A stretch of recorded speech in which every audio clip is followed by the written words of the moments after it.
Okay, we'll go ahead and get started here. Thank you for joining us here on this rainy day for the Veterans Housing and Homelessness Prevention Round 4 Guidelines Workshop. Just want to first start off by basically giving a brief on what we're doing here, and then I'll hand it over to John Nunn to really get it kicked off. We're using video teleconference technology to broadcast here from Sacramento at CalVet headquarters. And we're sharing and participating with all of the with folks in all of our veteran homes, and we're happy to have all of them with us. And so I'm sure all of you know HCD, Housing and Community Development, very well. May not be as familiar with CalVet, but we're partners with HCD on this program, and we are the leading advocates for veterans in the state of California, and we're happy to be part of this. Be partners with HCD in this, and we're looking forward to a good, strong round 4. And with that, I'll kick it over to John, and let's get going. Hi. To those of you who are familiar with the VHHP program, the Veterans Housing and Homelessness Prevention Program, this will be a little bit of a rerun. To those of you who are not, it's a little bit of a primer. This program was created by a repurposing of about $600 million in general purpose bonds, specifically for the use of multifamily housing for veterans. It also created a partnership between CalVet, CalHFA, and ourselves, HCD. So far, in the 3 rounds we've run, we've had $63 million allocated in the first round, $116 million was allocated in the second round, and $71 million that was allocated through this past round, which was just concluded really in December. In round 3, this is the first time we're really sort of publicizing the round 3 results, so I'll give you the rundown. We had 28 applications requesting about $132.5 million. We made 16 awards at about $71.4 million, which resulted in 1,154 total units and 499 VIP units. 15 projects are permanent supportive housing, and 1 is a transitional housing project. In this program, what we try to do is target based upon the point-in-time counts for the state of California of homeless vets. That results in a target of 14% for the Bay Area, 31% for Los Angeles, Inland Empire and Orange counties are about 8%, San Diego 7%, and other 16%. Now, a quick total of all those will reveal that that's only 76% of the money. There's 24% that's left over for the highest scoring projects, regardless of where they might be. Our actual figures were we've achieved about 20% in the Bay Area. 42% of the funding has been in Los Angeles. Inland Orange accounts for 6% of the funding. San Diego at 8% of the funding, and other at 21% of the funding. Our totals to date are $238,307,124, 55 projects, and 1,849 veterans units. Now, today's presentation is only going to focus on the proposed changes to our guidelines. Once we finalize our guidelines, we'll publish our Notice of Funding Availability, or NOFA, and we'll provide a much more in-depth workshop through a series of application workshops. So if we're doing this, why are we doing this anyway? Why are we changing guidelines? One of the very important reasons is that we need to improve the program as we go along. Each round has actually ended up in a much more focused fashion. We've been able to hone our projects, and I believe projects have gotten better each round. Secondly, we'd like to encourage better and more complete projects at application. If we have a more complete projected application, it makes it much more easy for us to review and evaluate the project and to eventually fund or award the project. We also want to ensure that the program remains properly focused. Things can happen, and we may have made certain suppositions in coming out with guidelines that we may need to dial back or increase. For instance, one of the things that we have done in the past, initially we encouraged 9% applications. We actually favored 9% applications because more money could be yielded from the applications, from the tax credits. However, what we've seen in actual practice is that 9% applications have been more difficult to actually fund, and the awards have been slow to acquire. So what we did in the last round is we encouraged 4% applications, and we actually gave an incentive in increased funding for 4% applications. As a result, we had only one 9% application last round. And we have 3 projects. I'm taking one of my staff members' slides away from her. We have 3 projects that are up and running or up and under construction within 9 months of award. So that shows that it actually is working to change the projects or to change our focus sometimes between guideline rounds. And of course, the end result, of course, is to deliver a critically needed product to the veterans. So why do we even have this meeting if we're not going to talk about the application itself? We need you to be notified of the important changes to the guidelines so that you can change your project or maybe steer your project to what is being asked for in the guidelines this time around. We like to discuss the changes with you because we may not have the best ideas. You may have better ideas of how these projects should go going forward. As a matter of fact, each round we're informed of a better way to do things by the projects that we see. Again, we want your input, and that's not just lip service. We really do want any input you have regarding the change of these guidelines. We'd like them to reflect what the development community is going to be able to live with and what's going to work for HCD and CalVet. And the main thing is we want you to create the best project you can create. The more good projects we see, the better chance it is that we'll come up with really meaningful projects that get off the ground quickly and that actually provide that much needed housing to veterans. Without any further ado, let me introduce Sherry Kurth. Hi, my name is Sherry Kurth, and I'm coming into my second round of VHIP funding with HCD. And I am responsible for looking at your applications when they come in. I review them for threshold. I look at scoring, and provided they pass those 2 criteria, then we move on to our underwriting. So I'll be doing the underwriting as well. And when we award you, eventually I'll get hopefully some of your projects and work with you through your construction close, at which point in time your projects move on to our loan closing department. Our guideline focus, we have a few things, more than a few things that have remained the same. We've kept our tiebreaker, and it's really important when you're compiling your applications to pay attention to the tiebreaker points. Evan will go over that in a little bit more, in more detail.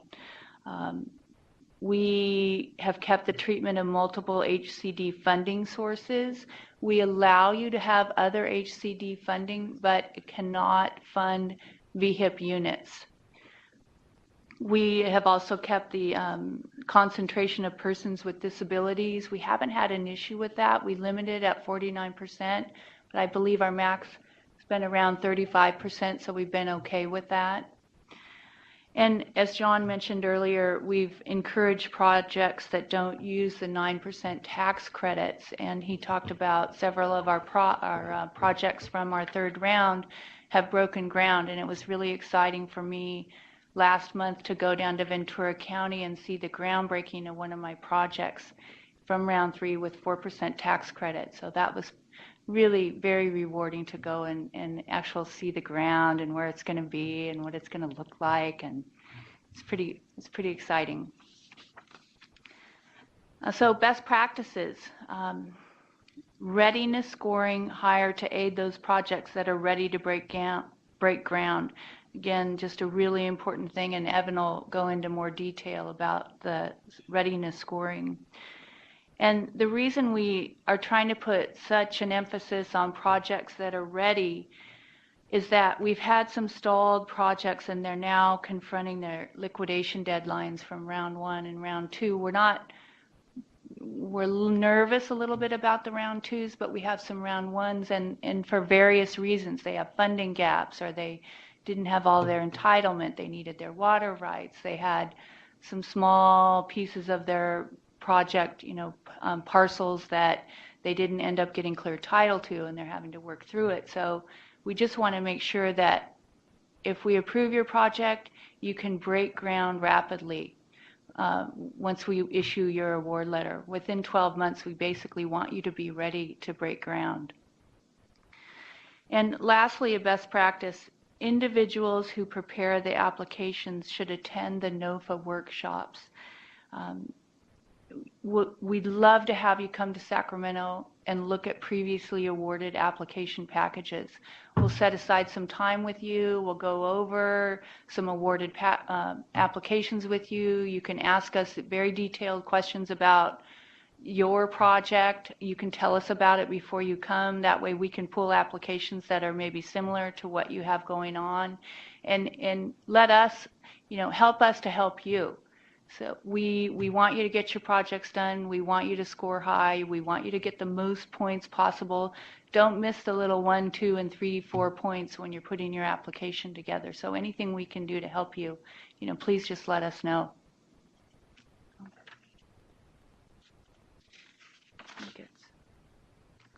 And now I'd like to introduce Evan Gorder. Hi, I'm Evan. I work with John Nunn at HCD and Sherry Kurth, and I underwrite projects for the BIT program. We have some proposed guideline changes here, and so the first one is the minimum required BIP units in a project is increasing to 25% of the total units, and that's up from 20% in round 3. This is to encourage more complete veteran projects. We've seen projects that are maybe affordable housing projects, and then through some veterans units in to get our funding. So we're looking to see a more complete project geared towards our veteran population. We also increased the maximum scoring for the readiness, the service plans, and we added a section for location efficiency. And we have updated the guidelines to reflect the new 2017 UMRs, and those are referenced by specific section in the VHIP guidelines, are referencing specific sections in the 2017 UMRs, so they're not adopted in totality.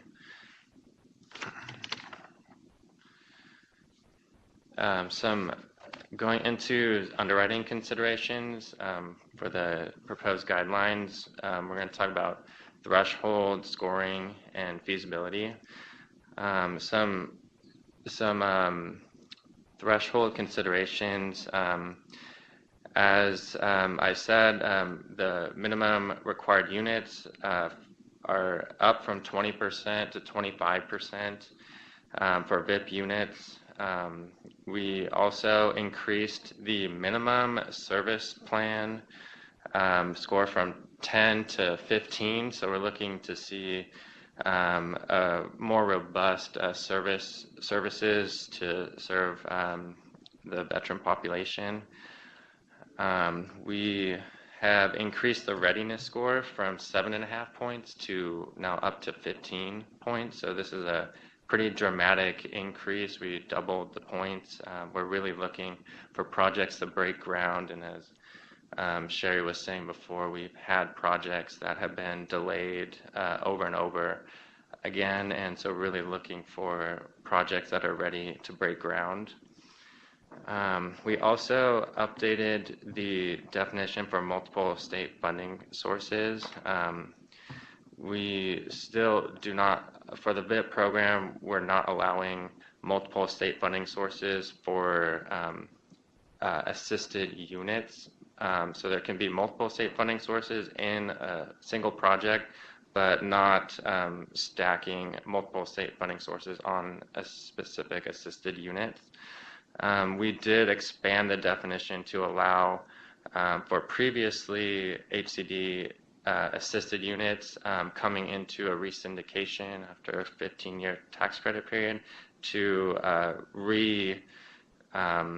assist those units in a case like that.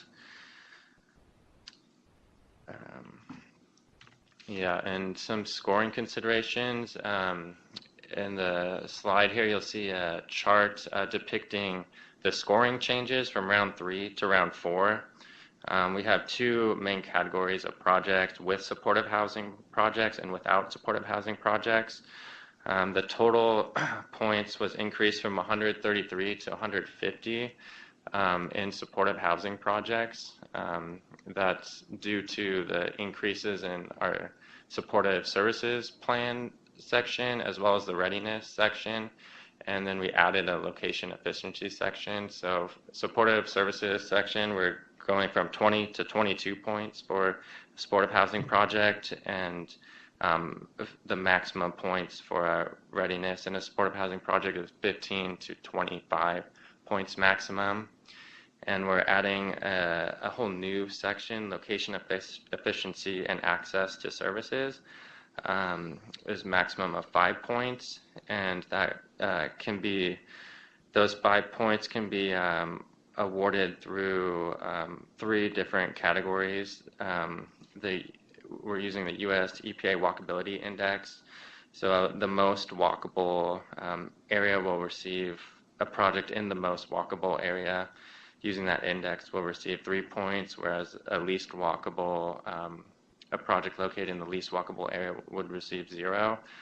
And we're looking for projects near transportation stations or stops. So if your project's located within 1/3 of a mile of a qualified stop or station, you'll earn 2 points towards that maximum of 5 points. And then we're also looking for projects near services. So we're looking projects located near grocery stores, medical clinics, public schools, and child care provider services. And that's, you can achieve 2 points towards that 5-point maximum for the location efficiency section. I wanted to reiterate that the 2017 UMRs are not adopted entirely for the BIP program. They're referenced by section, and I wanted to point out a couple of those changes for round 4 that will make. So the balloon payments are allowed through an exemption in the UMRs, and that affects our underwriting feasibility. Well, also the asset management fee has been increased and is now consistent with the UMR, so that's also a key change to note. We also are looking for projects to be shovel ready, and so HCD may cancel awards if they do not apply for tax credits within 12 months of our award. And that's another key change that we're making to address the concern of projects that have been lagging. So we really want projects that are ready to apply for their tax credits and ready to move forward. And with that, I will pass it over to Sean to go into supportive services. Thank you, Evan. Some important changes we've heard about already, but now we're going to get into the supportive services piece.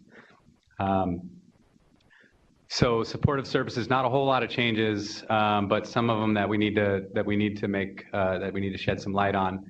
Mostly around the lead service provider and the points that Evan just spoke about, the point increase for the supportive services plan, and some of what we see as an emphasis for round 4. In terms of the lead service provider, the change in the guidelines covers 2 different areas: the definition and what the lead service provider is able to do in terms of subcontracting.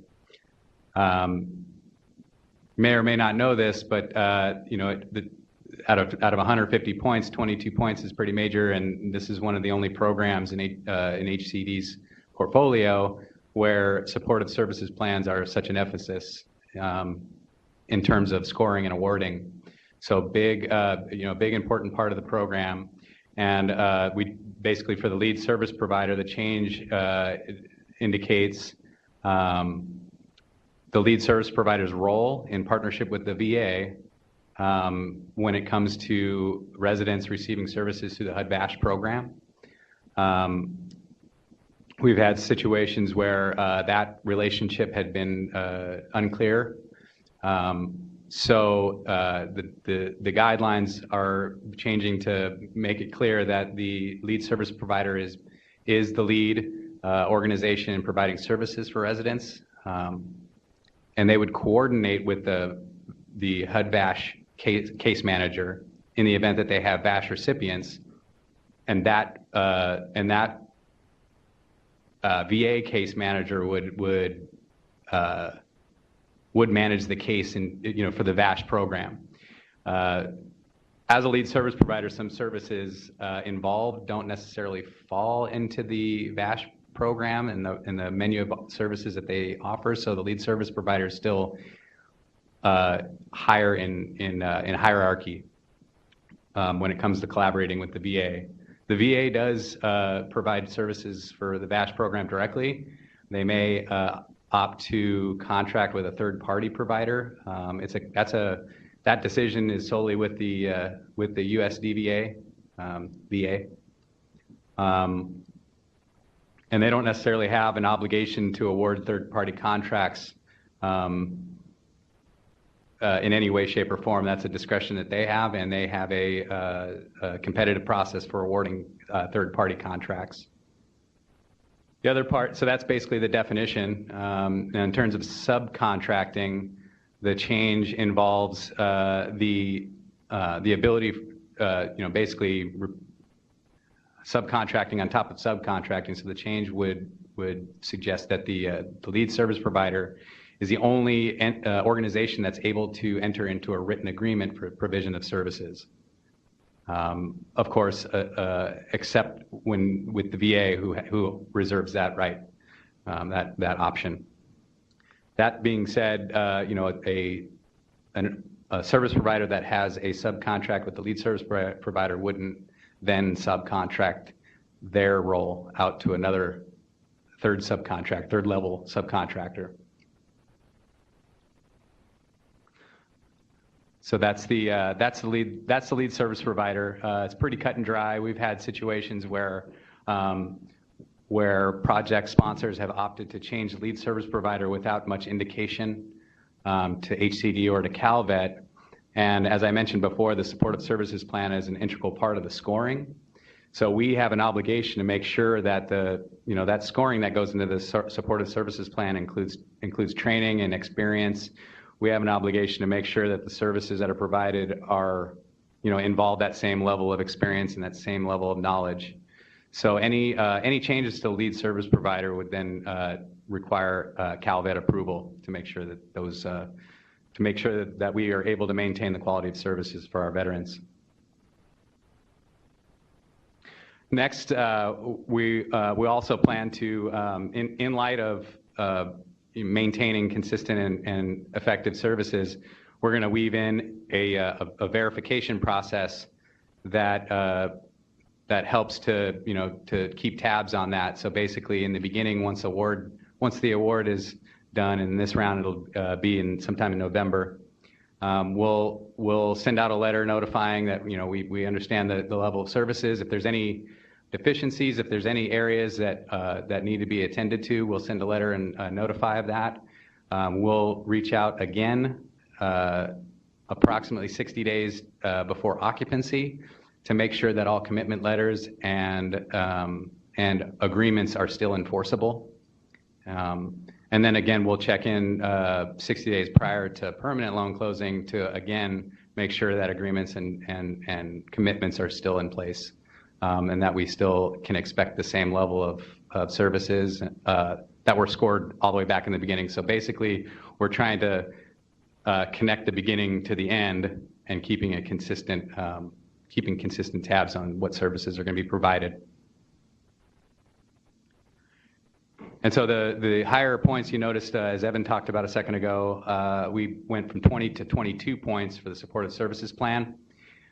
Those points will be awarded in the area of the service delivery model. We find great importance in the model as it pertains to how services are delivered and how veterans receive services. So we've expanded the points in that area, and we've added a few other concepts that we'll look for, that will give an opportunity to talk about once we do have the NOFA workshop. We'll talk a little bit more detail about what other components are scored in the service delivery model portion. So other than that, we also, this round, we're putting a higher emphasis on serving vulnerable populations.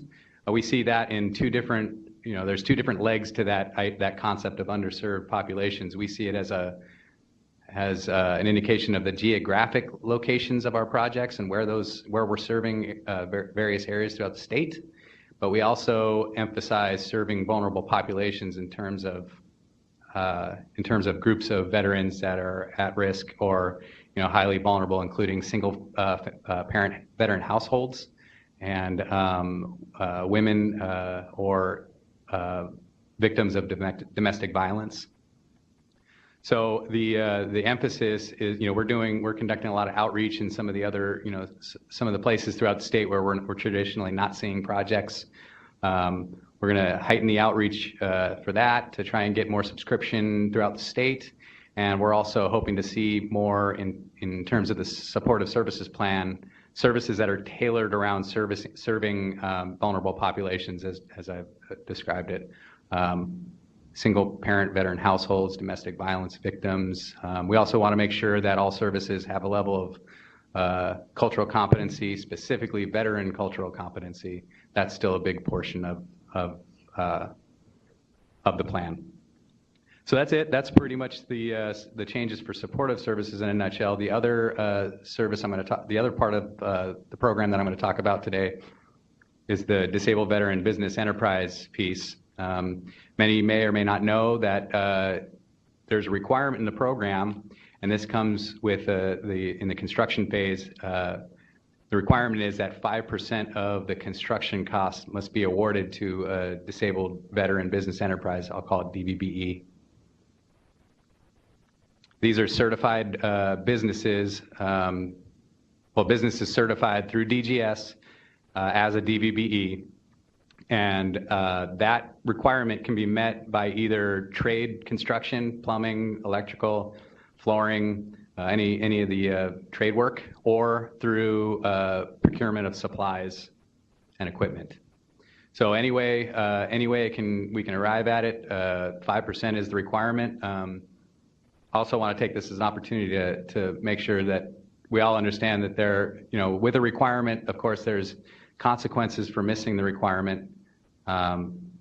If the requirement isn't met, there's a possibility of negative points being awarded on future applications. So here at Calvet, we definitely don't want that to happen, and we don't want to get in the way of project progress here. But what we do is work with our projects, work with our partners, work with our service providers and our developers and sponsors to try and meet this goal. We have staff at Calvet here that that can do a lot of work in terms of connecting projects with DVBEs. We have dedicated staff to do that. We make personal calls and try to do that matchmaking to assist projects in any way that we can to meet that requirement. So with that said, that is all she wrote. Give it back to John. Sure. Thank you, Sean. Are there any questions about any of the changes that we're proposing in the guidelines?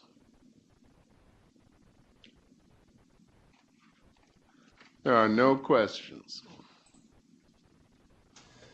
Hey, John, we have a question here in Chula Vista. Good. Good afternoon. A question about just the DBV.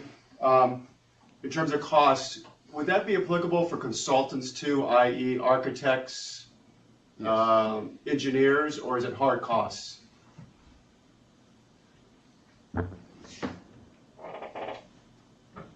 Hi, yes, this is Sean again. Yeah, it's construction costs. It's really loosely defined, so it can include the architectural work and Okay. Design. and design. And design? Okay, terrific. Thank you. Mm-hmm.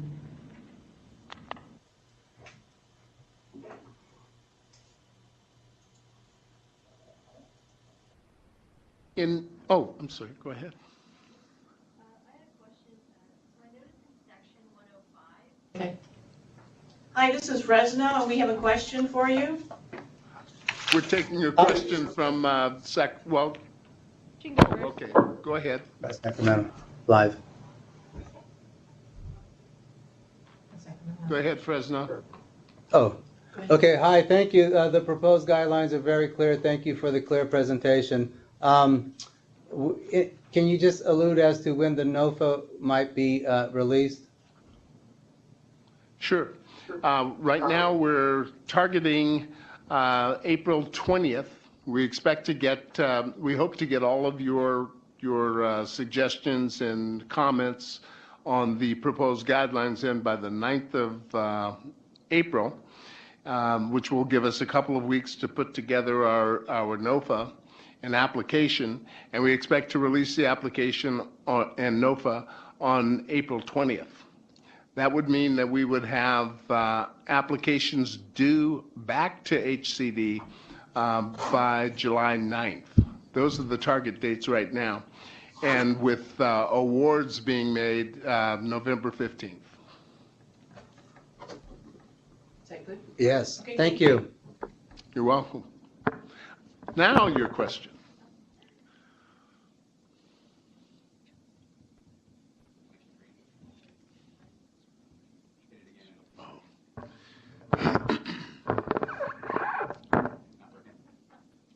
Oh, wait. One more question here in Chula Vista. Okay, go ahead. Yeah, the date of November 9th, is that the announcement of the awards, or is that the approval of the awards? No, we're actually looking at the actual awards being made by November 15th. God, thank you. Hi, guys. Oh, it's working. Yay. I had a question about section 105 in regards to the transition reserve. So there used to be a paragraph about having that 1-year transition reserve, and it was struck out. And so now it goes back to the MHP regulations requiring a 2-year transition reserve, which can be a challenge for some projects to adjust to in such a short amount of time, since in round 3 there was only the 1-year requirement. Was that the intention, to go from 1 year to 2 year? No, actually, when VIP was first conceived, it was very pointedly made. The change was very pointedly made that we wanted a 1-year transition reserve to enable projects to be able to fund it. That's still probably going to be the case, but again, these are proposed guidelines. What happens when you propose guidelines is that you get a bunch of different versions out, and what you have now is the latest draft version, but it is only a draft version. So what I would implore you to do is to write to us and tell us of your concern about this section. I think it was stricken by, by accident really, because what we were doing is looking at different areas where we would adopt the UMRs and other areas where we would not. And I think this may have been included by accident. That's what I'm thinking anyway. I just want to add also, very good questions and comments, and we would encourage you, like as John said, to visit the well, actually, you can submit your comments and your questions by email, and it's hcdvets@hcd.ca.gov. hcdvets@hcd.ca.gov.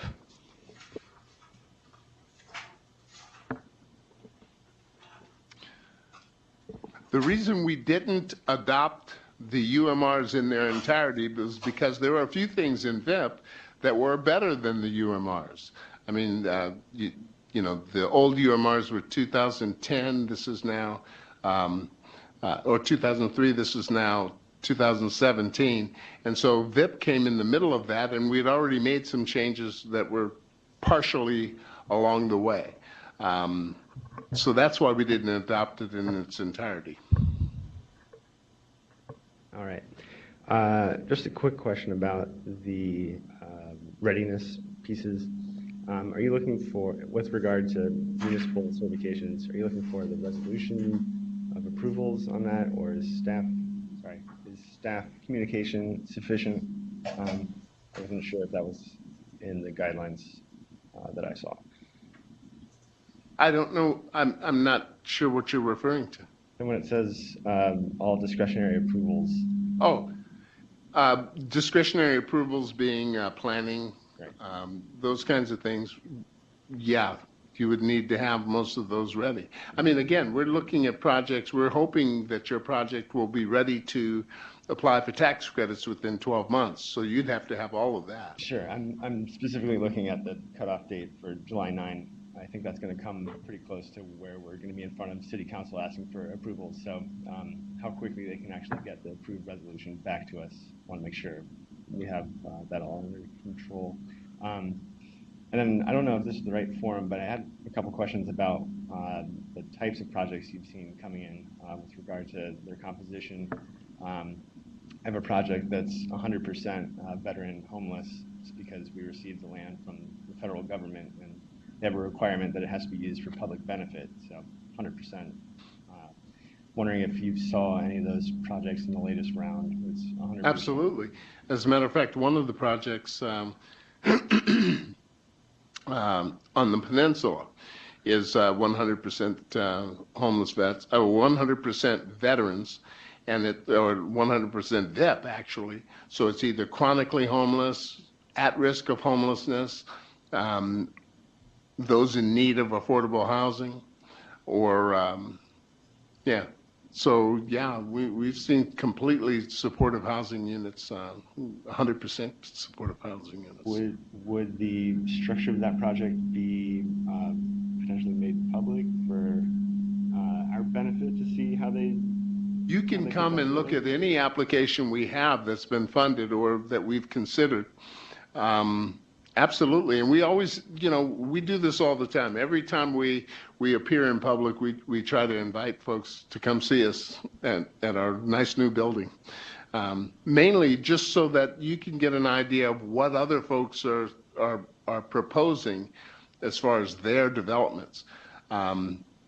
Sometimes it can be a shocker. One developer that had submitted several applications for different programs over the years and had never been successful, called us up and said, I can't figure out what's going on with my projects. And I said, well, why don't you, next time you're in Sacramento, why don't you come by and we can go over a project with you. So he came by, he and the person who actually prepares the application.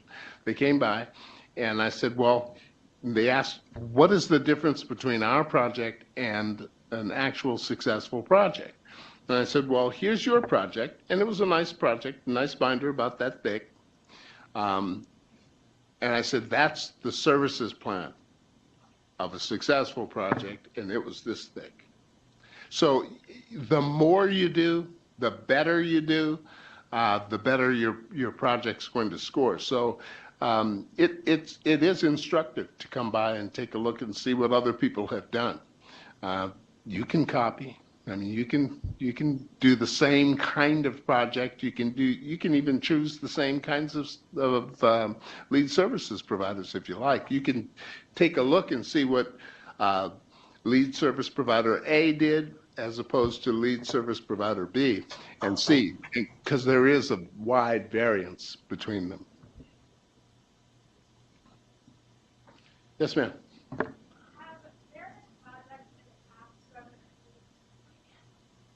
And if not, like, is that a possibility? 100% financed? Through VIP, yeah. Probably not, because you have to remember this money is really gap financing. So the gap can be fairly large if your project really hits all the right buttons, but it is gap financing. We require some public support, local public support. We require some other kinds of, we require some hard debt. We don't require hard debt, but it usually is necessary in order to meet the funding requirements. But yeah, it's not likely that your project would be 100% funded. I don't know of any that are. Thank you.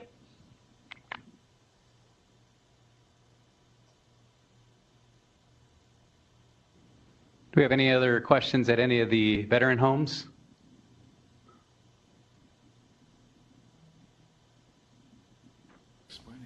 Not at West LA. All right. Crystal clear. Any other questions here in Sacramento?